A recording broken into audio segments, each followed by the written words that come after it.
La fabrique de la nuit.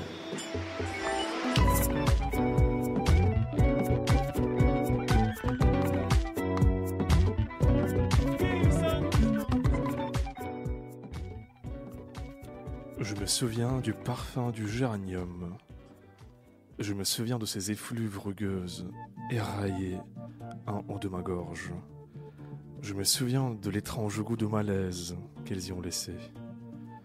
Je n'ai jamais compris cette odeur. Elle semble inachevée. Ici, dans cette chambre, entre le jour et la nuit, la seule chose qui persiste en moi, l'unique évidence, c'est le parfum du géranium.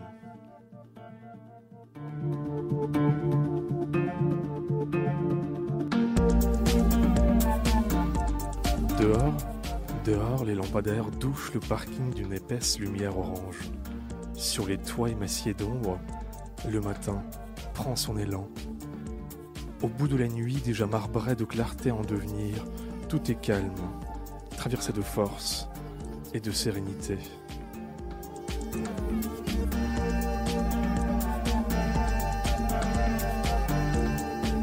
Moi, dans ma chambre, à cette heure suspendue, comme l'asphyxie entre l'inspiration et le souffle, je suis allongé, j'attends, les yeux grands ouverts.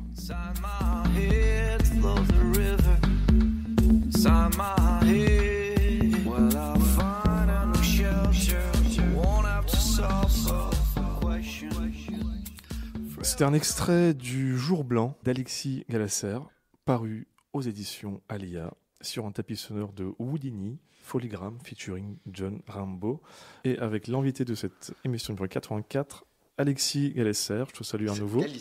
Galasser. Je te salue à nouveau. Oui. On va parler du Jour blanc, paru aux éditions Alia. Ni roman graphique, ni livre illustré, une fresque, une frise, une œuvre originale, dense, pluridimensionnelle, qui procure un plaisir de lecture, mais qui aussi inquiète, angoisse, interroge. C'est aussi une prouesse de l'édition. Un livre qui se déroule sur combien de mètres déjà, dis-moi 16 mètres 10. 16 mètres 10, donc voilà, c'est pas tellement radiophonique, mais ruez-vous sur le site d'Alia pour regarder à quoi ça ressemble. Et aussi, donc, est-ce que c'est toujours exposé au musée d'art de Perpignan Au musée Rigaud de Perpignan. Ouais. Musée Rigaud. Jusqu'au 2 juillet. Et donc là, la frise, elle est... Là, c'est la véritable frise. C'est, de 25 mètres. En fait, c'est la frise originale, parce que les dessins donc, sont issus, la frise du livre, sont en fait une genre de miniaturisation de enfin, si je peux dire, ça fait quand même 16 10, de la frise originale qui fait, elle, 25 mètres, voilà, et qui est exposée au musée, voilà. Comment pourrais-je résumer le livre ? Je vais faire une tentative. Oui, ça m'aiderait, ouais. Un ancien ouvrier de l'industrie pétrolière se perd dans une errance, se réfugie dans une chambre d'hôtel où il est en proie à des réminiscences, à des fantasmes, à des cauchemars. Ouais. Mais j'ai omis quand même en détail, j'ai omis un peu le drame. Dans ce petit résumé, c'est la drogue. En effet, je crois que c'est même c'est pas qu'un détail là-dedans. C'est pas qu'un détail, en effet, voilà. J'ai voulu faire deux versions de résumé. Un résumé qu'on fait généralement en promo, en mode, voilà, on sait pas de quoi ça parle, mais voilà, il y a un peu une idée. Et là, effectivement, quand même, l'élément dramatique, c'est ça. Ouais, c'est le mécanisme, en fait. C'est le mécanisme, c'est le collier que Paul, en l'occurrence, se met autour du cou. Ouais. Ce livre est... Enfin, en tout cas, le début est trompeur. Et j'ai déjà ouvert cette émission avec un petit extrait de l'Incipit, car tu nous offres dans l'Incipit quasi proustien, parce que voilà, il y a un peu le sommeil peu profond, difficile, les odeurs de la nuit, la mer qui doit venir le caresser, en tout cas le serrer dans les bras. Donc, je parle de ton personnage Paul. Jusqu'ici, tout va bien, mais comme disait Mauriac, dans ces aubes toutes pures de nos vies, les pires orages étaient déjà suspendus. D'ailleurs, l'aube que attend ce personnage n'est pas si pure que ça. Il n'a pas d'allergie au pollen. C'était aussi ma première idée quand j'ai lu ça. Il a une sévère addiction. Donc, première question assez simple. Pourquoi ce thème ? Voilà, pourquoi tu t'es intéressé à ce sujet ? Ça s'est présenté... comment dire, c'est toujours délicat. Évidemment que ça fait partie de ma vie. Mon premier livre était sur mon premier livre. Donc Jimmy était sur comment dire, un kamikaze. Vous voyez. Bon, je suis pas kamikaze. Donc vous voyez. Après, je pense qu'il y a toujours de choix dans un livre. Après, il y a toujours de l'autofiction, oui. Ouais, beaucoup. Maintenant, bon, c'est vrai que je m'y connais mieux en drogue qu'en explosif. Oui, c'est peut-être pas plus mal d'ailleurs. Mais bon, après, je vous dis, c'est pas. Je vous dis, le sujet central, c'est pas. À mon sens, c'est absolument pas la drogue. C'est quelque chose le mécanisme est important en fait, parce que ça pourrait très bien être l'amour aussi. Hein. Je veux dire, c'est une forme c'est une addiction. En fait, moi, ce qui m'intéressait dans ce livre, c'était d'arriver à recréer. En fait, Paul, c'est quelqu'un qui a besoin d'habitude. Paul, c'est mon héros. C'est quelqu'un qui a besoin d'un rite. Et en fait, je trouvais que c'était intéressant de montrer que même dans la plus grande dégénérescence, en fait, il y a toujours un rite, il y a toujours une hygiène, en fait. Et ce qui est très étrange, c'est que ce livre qui parle de drogue, peut-être, parle surtout de fascisme, en fait. Et c'est c'est ce que je trouvais intéressant, en fait. Parce que parler de drogue pour les drogues, ça n'avait aucun sens. Et puis, en plus, je suis très mal placé pour en parler. Et donc voilà, si vous voulez, Non, mais même ça, mais parler de drogue, ça a été quand même fait aussi de manière assez subtile. On va aussi revenir sur les symboles, on va aussi revenir sur le titre, Jour blanc, puis il y a quand même aussi le symbole de la neige dans le livre. Bon, il y a plein de choses qu'on peut relier, c'est fait de manière extrêmement subtile. Là, tu m'as parlé effectivement d'autres types d'addictions, tu m'as parlé un peu d'amour. Bon, effectivement, ça aurait pu être le sexe ou l'amour, par exemple, ce qui est totalement absent quand même dans le texte. Donc là, effectivement, il y a quand même une fixette aussi, focalisation sur cet aspect-là. Mais justement, c'est ce qu'a l'addiction, en fait. C'est que, vous savez, la véritable addiction, vous ne pouvez pas en avoir deux. Hein. Parce qu'en fait, l'addiction, elle est faite justement pour, à mon sens en tout cas, pour justement vous éloigner de votre vie, du reste de votre vie. Et en fait, elle n'a que cette vocation-là. Elle a une vocation, si vous voulez, d'orienter votre vue de sorte que les vrais problèmes, etc., ce dont Paul dit qu'ils ne peuvent pas être mouchés, s'effacent en fait. Et je pense que c'est une manière de se déresponsabiliser, en l'occurrence pour son cas. Après, je pense, encore une fois, c'est toujours délicat de dire que c'est un livre qui parle de drogue parce que c'est absolument pas universel. C'est une version qui est hyper limitée dans la raison pour laquelle Paul pourrait avoir cette addiction, mais en l'occurrence, c'est vrai que ce mécanisme existe, évidemment, bien sûr. Parlons un petit peu de forme. Donc, tu as fait le choix de cette forme artistique. Ouais. Combien de temps ça a pris cette réalisation ? En fait, ça faisait. Donc, encore une fois, moi, je suis dessinateur, en fait, et donc j'ai travaillé. J'étais présenté par des galeries, etc. Et puis, j'avais fait déjà un premier livre. Et en fait, ce qui s'est passé, c'est que ce texte-là que vous venez de lire, je l'ai écrit. Ce premier passage-là, je l'ai écrit il y a. Sur le parfum du géranium. Voilà, sur le géranium, exactement. Et écoutez, je l'ai écrit, je crois, il y a 6 ans, un truc comme ça. D'accord. Et en fait, c'était à l'hôpital d'ailleurs. Bon, bref. Et si vous voulez, j'ai construit un texte, en fait, qui voilà. Mon meilleur ami dit toujours qu'il faut juste un point de départ et un point d'arrivée quand on écrit un texte. Alors, bon, après, moi, je ne me considère pas comme écrivain, mais lui, en l'occurrence, l'est. Et je sais pas, j'avais les deux. Donc, voilà, j'ai brodé entre les. J'ai tricoté jusqu'à arriver à la fin. Et en fait, ce qui s'est passé, c'est que je me suis donc retrouvé avec un texte qui commençait à exister. Et donc, si vous voulez, la question de la forme s'est posée parce que mon travail avait énormément évolué. Moi, je suis fasciné par le dessin, en fait. C'est une œuvre vraie, en fait, le dessin. C'est quelque chose. Vous voyez, un dessin, c'est parfois très simple ou très compliqué, mais en fait, c'est fragile. C'est quelque chose qui ment pas. C'est quelque chose où il y a En fait, c'est presque un CV, si vous voulez. C'est quelque chose qui est complètement...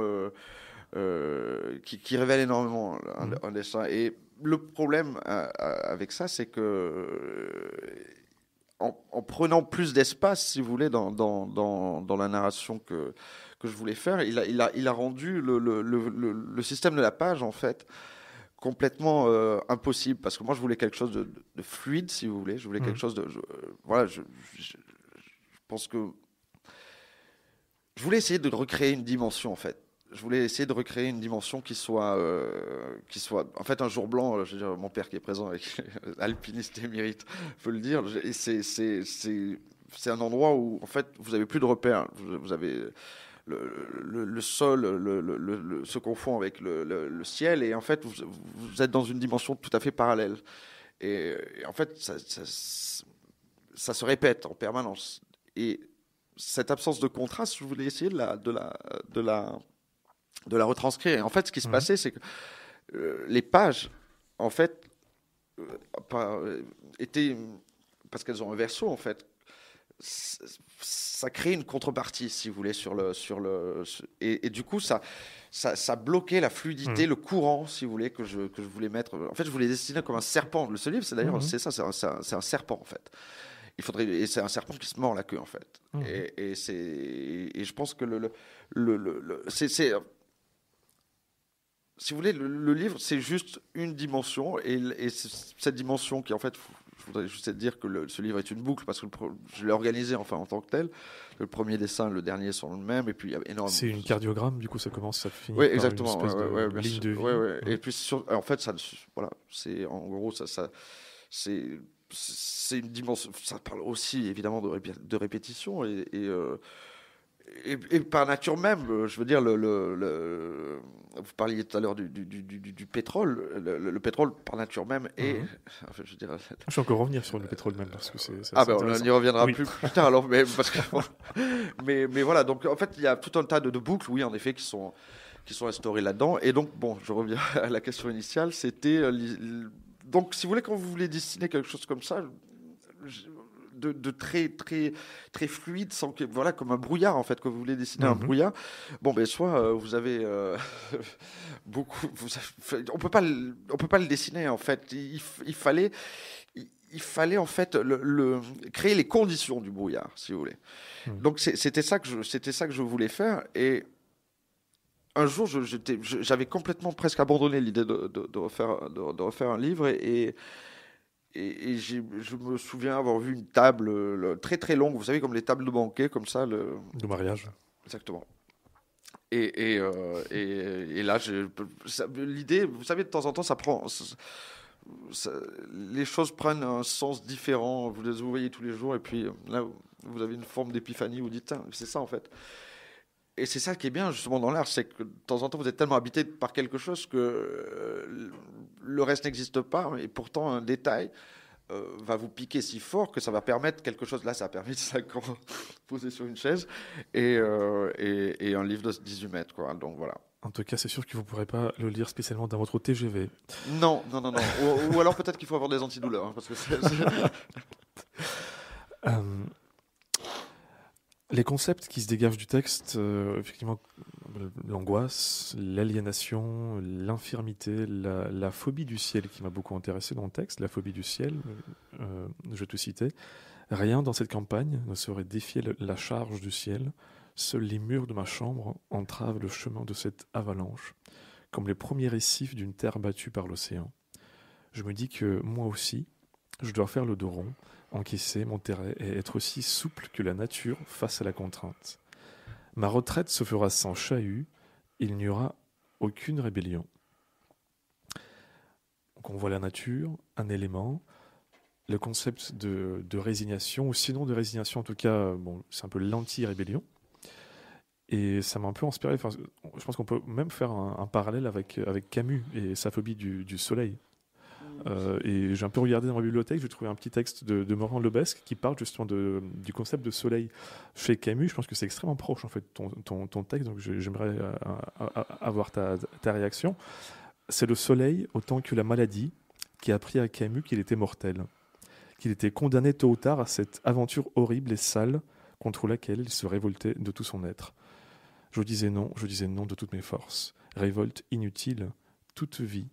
Les pierres tombent à l'enseigne, soleil levant, soleil couchant, mais aujourd'hui encore, je ne vois pas ce que l'intitulé ôte à ma révolte, et je le sens bien, ce qu'elle ajoute. C'est très flatteur. Non, je dis pas que voilà, c'est du Camus, mais en tout cas, il y a en parallèle, effectivement assez intéressant. La phobie du ciel qui va tomber sur la tête, qui va écraser, mais après c'est décrit de manière vraiment sublime. C'est très bien sur les herbes foulées par le ciel, etc. Le paysage qui change. Et alors, vas-y. Si je peux me permettre, alors je vais mettre les choses tout à fait claires. Je suis pas du tout un lecteur en fait. Je suis quelqu'un qui adore la musique, qui est passionné de photos, de peinture, etc. Mais je lis très, très, très peu. Et alors, c'est rigolo que vous parliez de Camus, parce qu'en effet, un des seuls livres que j'ai malgré tout lu, c'est L'étranger. Et je crois me souvenir qu'à un moment donné, à la fin d'un passage qui est incroyable, le héros secoue le soleil avec sa tête. Et c'est... Comme quoi, je veux dire, et donc ce texte je l'avais absolument pas lu, je connaissais pas du tout l'obsession du soleil de Camus, mais je trouve que mais c'est d'autant plus intéressant justement. Comme dans L'étranger, il commet son crime à cause du soleil. Bien sûr. Là, en gros, peut-être on peut dire, en gros, il détruit sa vie, ton personnage, à cause du ciel, à cause de la phobie du ciel. Bien sûr, mais de toute façon, le ciel. Vous avez déjà vu un endroit dégagé, un véritable endroit dégagé, en fait. Je vais paraphraser, une vraie étendue dégagée. Enfin, bref, c'est un clin d'œil très, très, très précis. Mais bon, en tout cas, si vous voulez, c'est terrifiant, en fait. Le ciel est terrifiant parce qu'il implique, parce qu'il met en joue de temps en temps. Mais moi, évidemment, je pense qu'aujourd'hui, et notamment en France, quand on voyage, etc., même en fait, on a rarement des espaces comme ça où moi, je suis fasciné par ça, par cette mythologie du grand espace, littéralement. C'est pour ça que souvent, ça se passe, souvent, en tout cas, ça se passe en l'occurrence là aux États-Unis, mais il y a quelque chose, comment dire, d'un ogre en fait dans le ciel.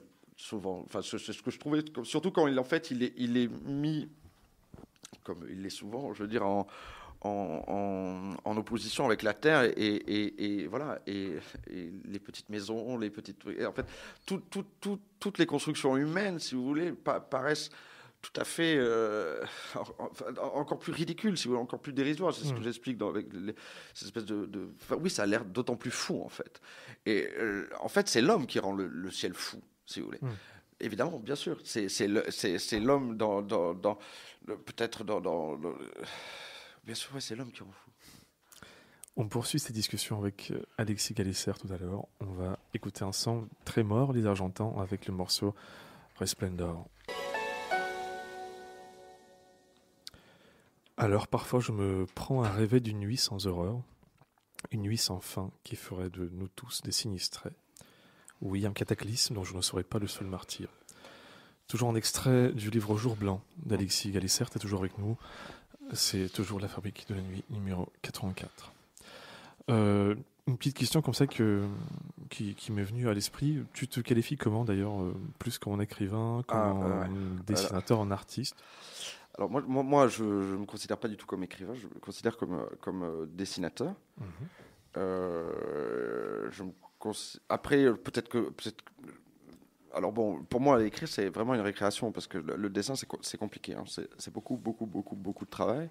Et j'ai évidemment pas les mêmes ambitions en termes de dessin, ni les mêmes prétentions en termes de dessin qu'en termes d'écriture. Et donc, si vous voulez, il y a quelque chose de beaucoup plus... Déjà, c'est complètement différent, si vous voulez, d'un point de vue... en fait, le dessin parle au ventre, en fait. Le dessin ne parle jamais à la tête. Et il devrait jamais, d'ailleurs. L'art devrait jamais parler à la tête, d'ailleurs.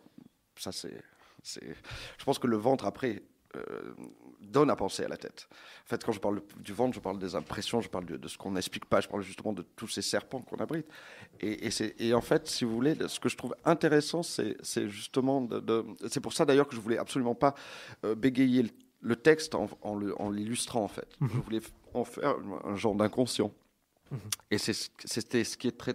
Enfin, je voulais les images comme le rêve, ou enfin peut-être le cauchemar, là, en l'occurrence, du texte. Oui. Et si vous voulez, donc il y a cette forme d'ambivalence, de grand écart, quoi, entre le dessin et le texte, où en fait vous essayez de plus ou moins vous tournez autour d'un cratère, ou j'en sais rien, et en fait chaque fois la spirale se rapproche, et en fait le dessin l'approche d'une autre manière, peut-être plus charnelle, si vous voulez, plus. Mais je pense qu'il faut avoir 2 temps de lecture, effectivement. Littéralement. Moi, j'ai lu un temps de lecture de texte, parce que je suis quand même quelqu'un de plus textuel que visuel. Bien sûr. Et puis, effectivement, bon, j'ai eu des idées tiens, il y a des Lego, tiens, il y a des Jolet M&M's, tiens, il y a effectivement la tentation du serpent. Il y a un peu des idées qui sont dans le texte. C'est bien pas sûr, spécialement, ça ne suit pas non plus de près. Pas. C'est un peu dilué comme dans tout. C'est ça qui était... Et c'est ce que permet... En fait, en plus j'ai souvent lu insolite dans des commentaires, etc. Alors, en effet, c'est surtout quelque chose qui... C'est pas juste un élément de cirque, c'est aussi, en fait, quelque chose qui permet une nouvelle compréhension, en fait.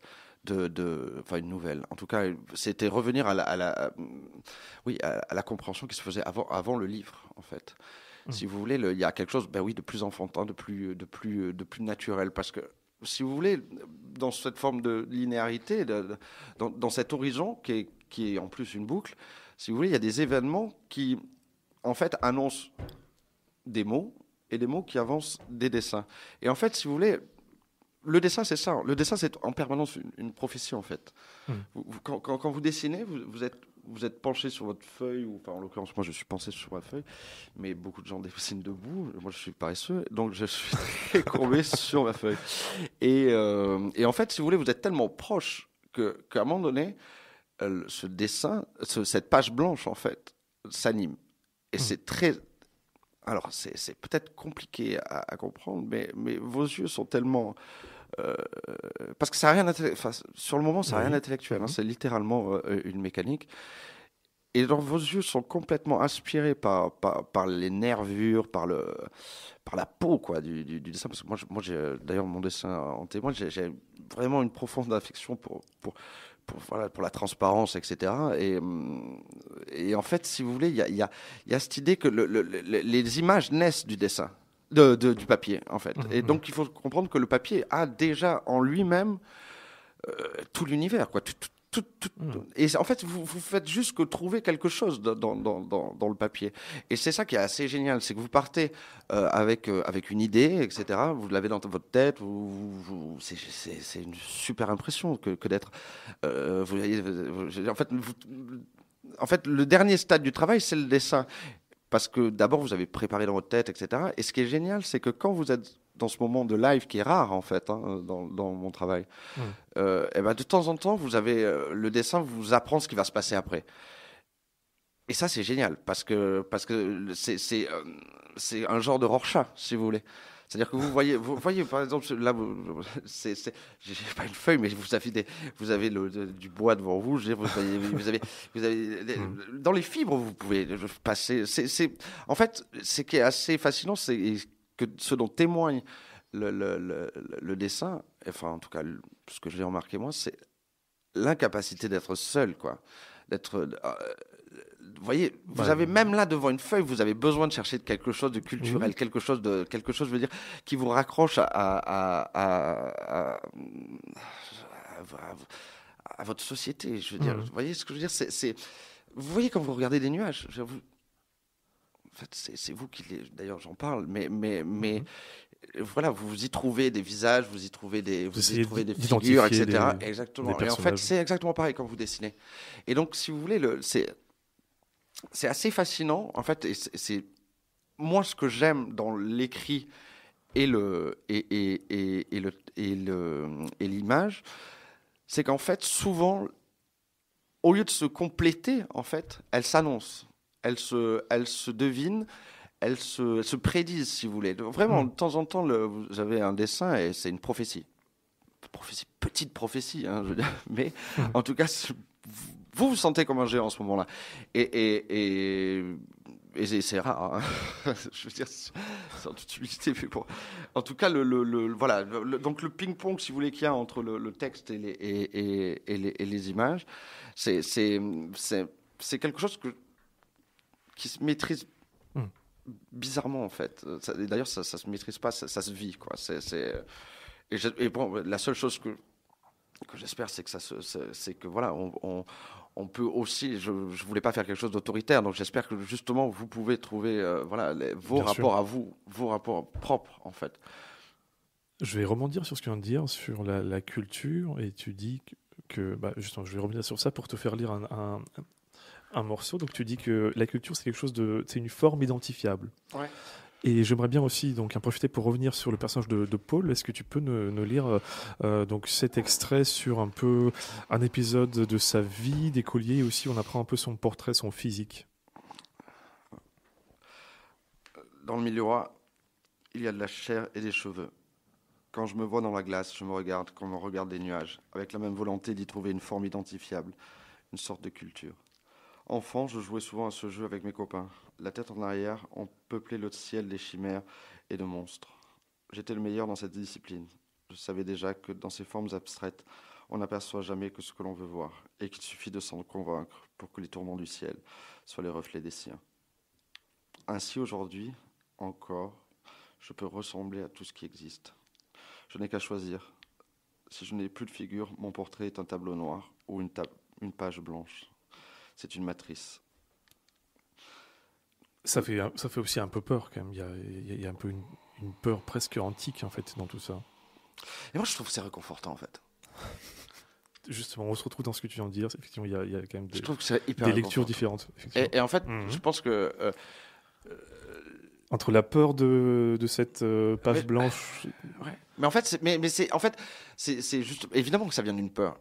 Mais en fait, quand vous acceptez ça, je veux dire, ben ouais, c'est peut-être ça. Enfin, je ne parle pas de conditions humaines ni rien du tout, mais je veux dire, il y a un néant quand même. Je veux dire, après, ça peut écraser, mais ça peut aussi faire vivre. Je veux dire, en fait, s'il n'y a pas une vraie peur quelque part, je veux dire, il y a pas une réaction, il n'y a pas de réflexion, et en fait, il n'y a pas de paix.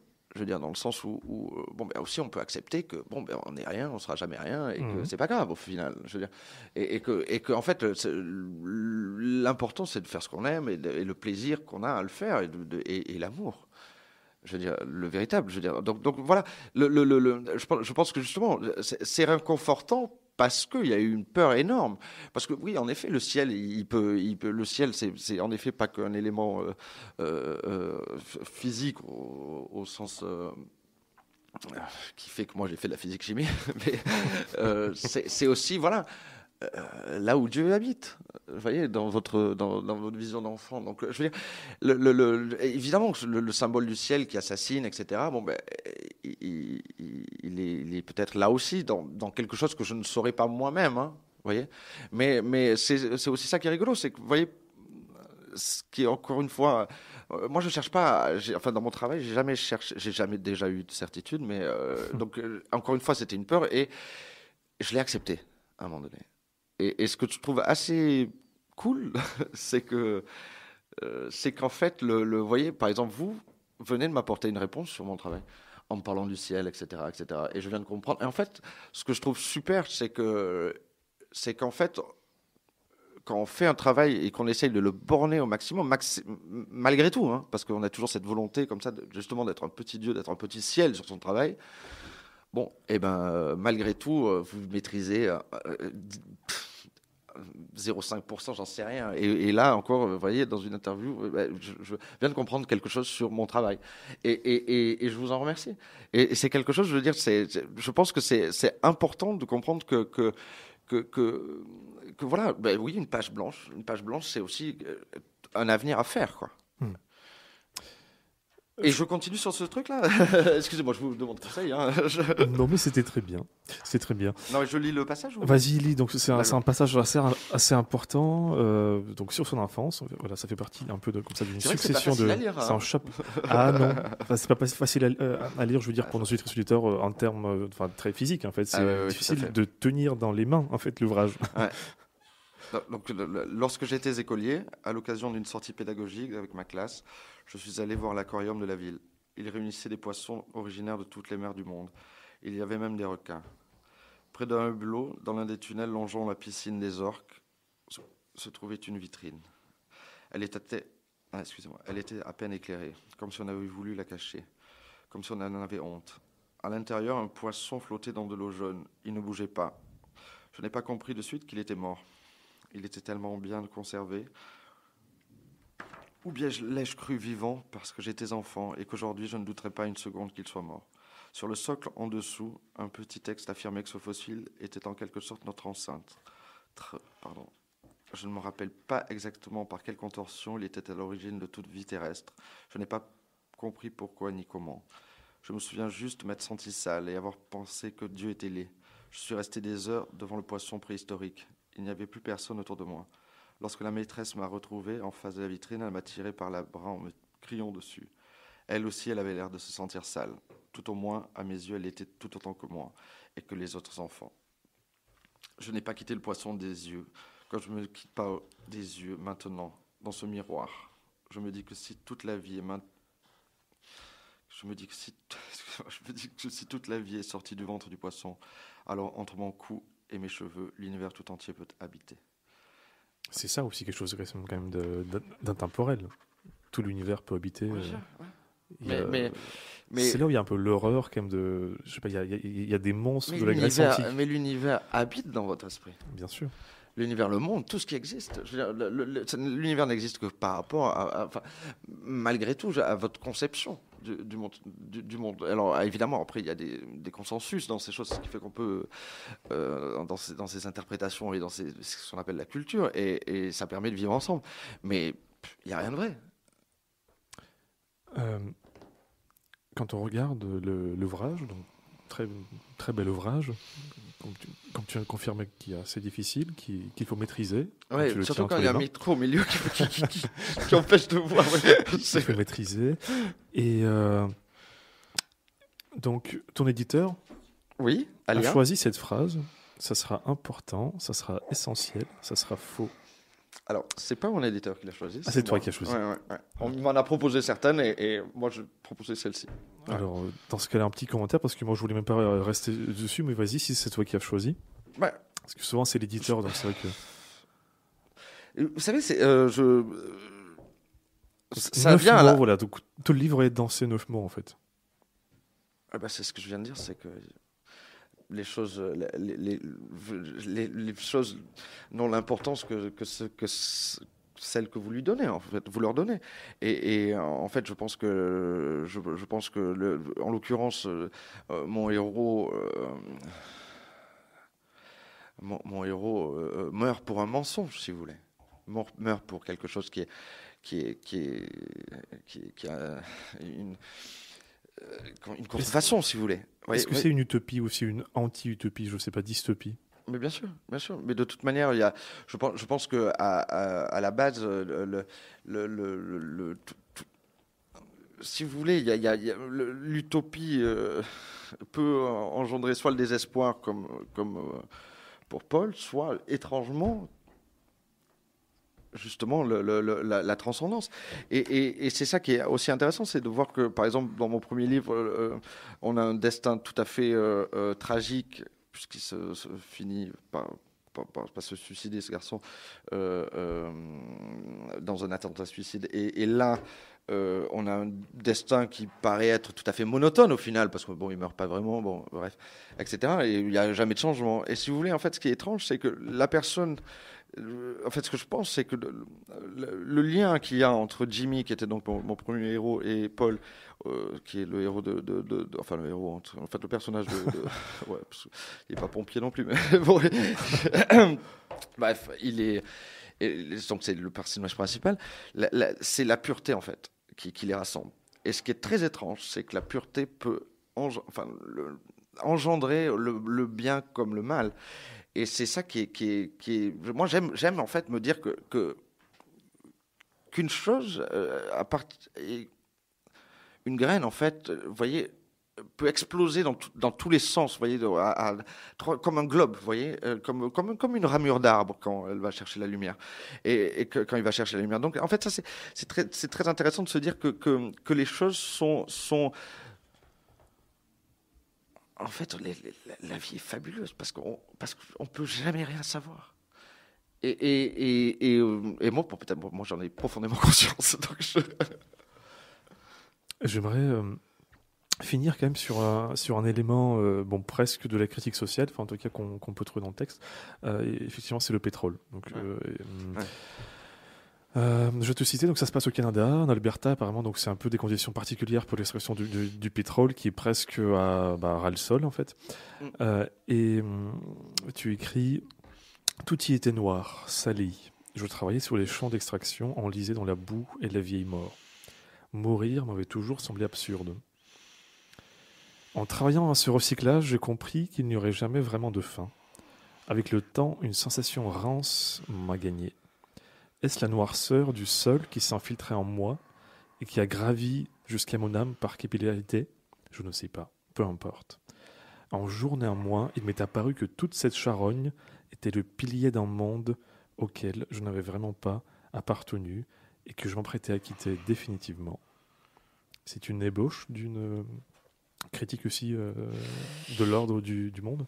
Alors, c'est intéressant parce qu'en effet, il peut y avoir, même si ça serait enfoncer une porte ouverte que de dire ça, je pense qu'en effet, le monde ne vit pas n'est pas bâti, du moins celui d'aujourd'hui n'est pas bâti que sur des superbes valeurs. Mais en l'occurrence, je pense que c'est aussi en fait une manière de témoigner de quelque chose qui est bien plus important que notre société en fait. C'est quelque chose justement qui nous unit tous, c'est notre éternité. Et ça, c'était quelque chose qui était... En fait, vous savez, quand j'étais petit, on habitait une maison et au fond, il y avait trois pins. Et un jour, j'étais dans le jardin et puis bon, j'ai vu, sous un des pins, j'ai vu un oiseau qui bougeait pas. Ouais. Et cet oiseau, en fait, je l'ai touché avec un bâton, comme ça, il bougeait toujours pas. Et en fait, en le touchant comme ça du bout du bâton, j'ai vu comme des doigts, vous voyez, qui le fouillaient, en fait, si vous voulez. En fait, évidemment, c'était des vers, si vous voulez. Mais et en fait, j'ai vu la main, littéralement, de la terre, si vous voulez, ramener cet oiseau à elle. Et vous savez, j'ai pas eu peur, en fait. Absolument pas. En fait, je suis d'ailleurs bien plus effrayé par le miracle de la création que par celui du retour à la Terre. Mais ça, c'était une petite parenthèse. Mais en tout cas, ce que je veux dire, c'est que en fait, j'ai eu la sensation de déranger un processus fabuleux. Et en fait, ça a toujours vécu en moi cette idée que oui. Qu'en fait, qu'on est juste un assemblage, comme si nos parents avaient tricoté des atomes qui sont là et qui font ce qu'on est aujourd'hui. Mais ce qui est assez fabuleux, c'est que ces atomes, toute cette matière, vient d'un seul et même... d'une seule et même explosion, vous voyez. Et en fait, on dit souvent ça aux filles quand on les drague dans les bars, mais je veux dire, on est vraiment des poussières d'étoiles. Je veux dire, c'est la vérité. Je veux dire, et de temps en temps, la physique ou la science a cette poésie qui est assez pour la peine imbattable. Ça dépend les bars, mais bon, ce que je veux dire, c'est que ce dont témoigne en fait le pétrole avant d'être quelque chose. C'est qu'en fait, la vie ne s'arrête jamais, en fait. Et que même si on fait cramer nos ancêtres dans des réservoirs ou dans des moteurs à explosion, vous voyez, bon, ben, je veux dire, ça existe toujours, en fait. Et moi, ce que je trouve. Vous parliez de pages blanches, vous parliez de trucs en fait, qui pourraient être effrayants, etc. Mais moi, j'ai pas peur du néant, en fait. Parce que je sais qu'avant et après, c'est la même chose. Et qu'en fait, à partir de ce moment-là, je reviens juste peut-être de là où je viens, mais je sais que mon voyage n'est pas fini. Je suis juste une partie consciente d'un tricotage. Merci beaucoup, Alexis Galisser, d'être venu à la Fabrique de la Nuit. Merci beaucoup. Merci à vous. Mais vraiment, merci beaucoup. Jour blanc est à découvrir aux éditions Alia.